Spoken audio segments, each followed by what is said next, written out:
Everything that exists in this dreamlike reality is a cheap copy of a true counterpart. Being a copy subject to imperfection, having been created in the image of its creator, it may look meaningless to the observer.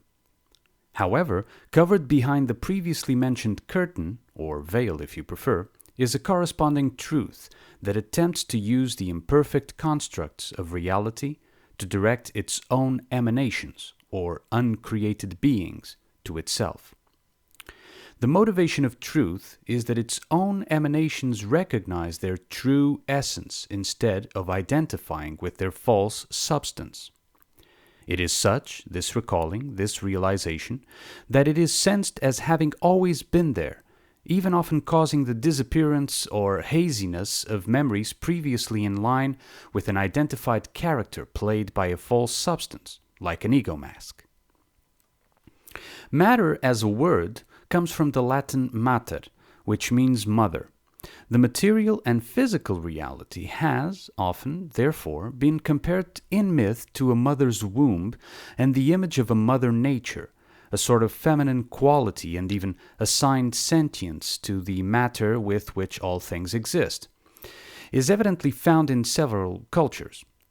I will therefore postulate that, effectively, matter is made up of feminine qualities, bearing the potential of all things. Yet, by observing reality, we can see that for this potential to manifest, it seems to require a guiding force, an idea or direction. But it also seems to be always rejecting itself and the results of its own creative endeavor. The feminine quality of matter seems to, at the same time, yearn for the participation in the creative process applied on it, and to reject its result. The association between time and matter is a curse to one half of the feminine that would wish the created construct held on its own eternally, and a blessing to the other half of the feminine that finds the resulting creation abhorrent. The split feminine nature within reality, whose most basic evidence is matter, but that can be observed within the relationship of manifest constructs, such as humans, is essential to understand for both the women and men among us. It is so important because it is in the reality one of the key clues to the truth behind the curtain. Now, the masculine is also a divided force in reality. Its word, father, that comes from the Latin pater, has been attempted to be associated with the priesthood in the Western mind through Peter, the founder or father of the church in canonical Christianity. Rome had Jupiter, which means father deity, and was at the time the equivalent to the Greek Zeus. In any case, all Christian priests are called fathers, but so are the more or less idolized founders of the American United States branch. None of them come from truth. The masculine is the force that provides a directive to creation through idea, yet the fact that the feminine keeps rejecting their joint creation results, as Mother Nature always consumes what Mother Nature first nurtures, should show us that the relationship between feminine and masculine is of exceptional importance to define and leave reality. The masculine is also divided in two, as said, a part that wants to indulge in creation to become a false god, and a part that rejects it, that wants to be a truth servant. However, the particular situation of the masculine is that it is in him, that is, in the directive force, that the key for the couple currently lies. He holds the key and she the lock. But the lock is hidden beyond the body, beyond the gaze of worldly eyes. I will attempt, daringly and boldly, to contemplate on the interactions between these two forces in reality, and infer what the truth behind that curtain may be whispering at the couple. Since this is impossible without words, I will tell you a short tale, and it will be up to you to read beyond it, not to decode it merely, but to let it flow into the living essence to which you are connected, to apply your alchemy to it. This short story will only contain a vague outline and will not go into deeper intricacies. And if you find anything offensive or insulting in it, well, just apply alchemy as well, okay? Again, the short story I will try to tell in this narrative format is to be interpreted and never taken literally. The feminine voice will be recorded by my girlfriend. Say hi to her, people.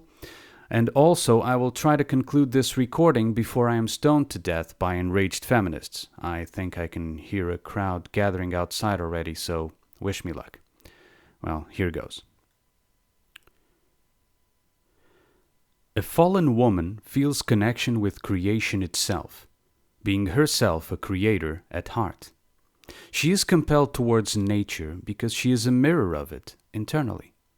She feels, nevertheless, that something is missing, something that is supposed to be there, that is there with her in her true state outside of reality, and that she feels compelled to look for. That something is man.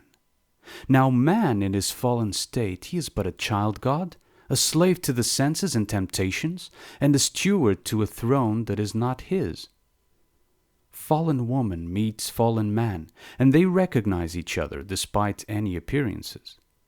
However, both of them are subconsciously looking for more in each other than this fallen relationship. In her contact with the nature of reality, she often embraces the dragon, which is reality's source of power, the instrument of creation whose voice is hers. So she seeks her savior, the knight that arrives from the outside and defeats the dragon guarding her and being guarded by her. That is her dual psychological predicament. On the one hand, she enjoys the dragon's power and is enamored with it. On the other, she wants freedom from it and a return to her true state, of which there is but a vague, foggy memory, if anything. Yet the man she meets is not the savior she expected, for he does not wrestle with the dragon wrapped around her, but seems to be more aligned with it. So he is a dragon too. I will make of him a dragon god under my power, as I wield the cup of both poison and forgiveness. She is the cupbearer. She has power of both life and death, of both creation and destruction. She is the priestess, the lady within this lake of sensation and creation that can make me king among my peers. So he willingly seeks her as she beckons him. In her inner sanctum she poisons him, makes him drink from her cup. He who already willed to become a god through her falls deeper into a sensuous stupor. I am a king, I am a god. If nothing else, I am her king and god. She is the source of my power. He is a god and he is mine. When he hurts me, I will forgive, and when he pleases me, I will hurt him, for only I have power over gods. For I am the lady who walks with the dragon. He will always need the drink my cup holds to subsist, for pleasure or pain. I am the God-maker. Every time he was tempted to drink from her cup of poison and forgiveness, he gave in.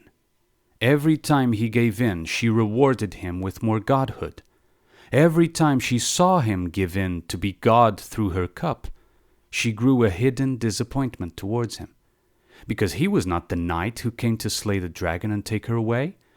She was God-maker, but what insignificant fate for her to be deifier of junky demigods. For she was not with her true God of pure love, who lies lost beyond veils of darkness and creation, the one she truly seeks but has forgotten in her drunkenness. The demigod, made so by the potions of the fallen state, moves away one day.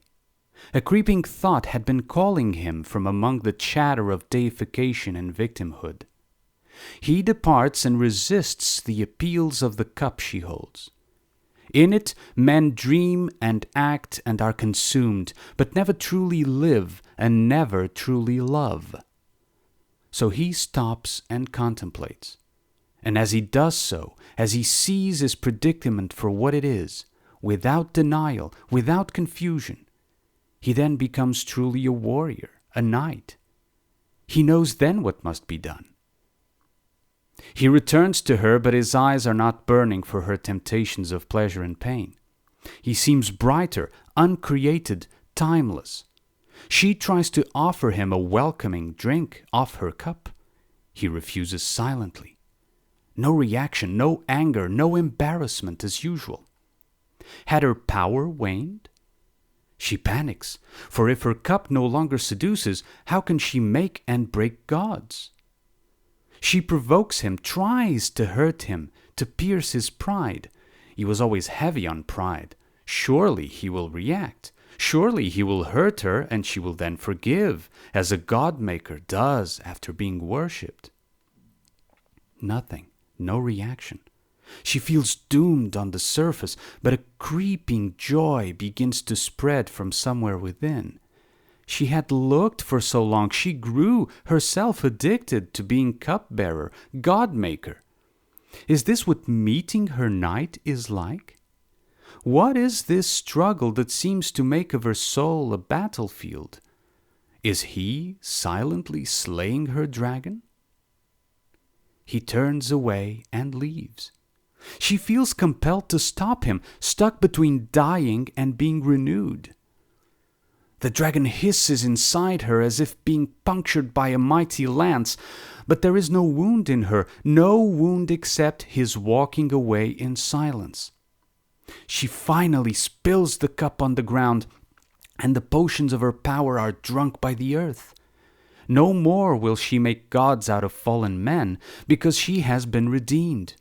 The dragon she embraced, slain as it was by a silent tongue that was a luminous spear, a loving heart that was a radiant, indestructible shield, and a tranquil mind that was a crown of the highest kingdom. She finally recognized him.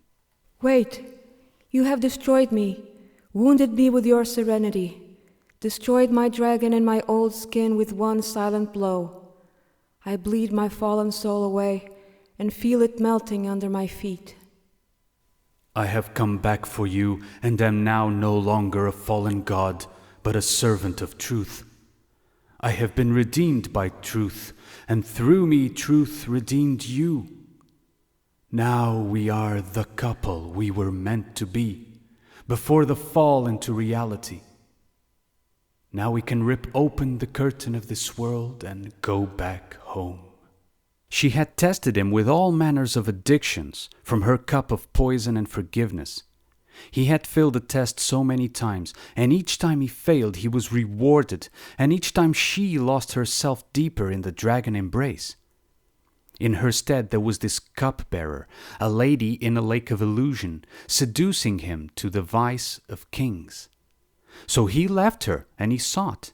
He sought, and he found.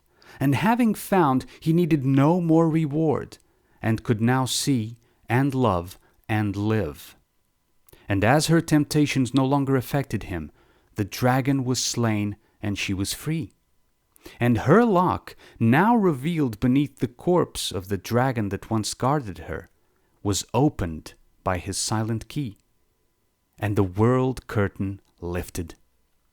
They lived on in the world, did worldly things like all worldly things, but the world no longer lived in them. Its weight had been lifted. They were free and living the blessing of time that dissolves all falsehood back to itself. Truth is always there, waiting for their time to come.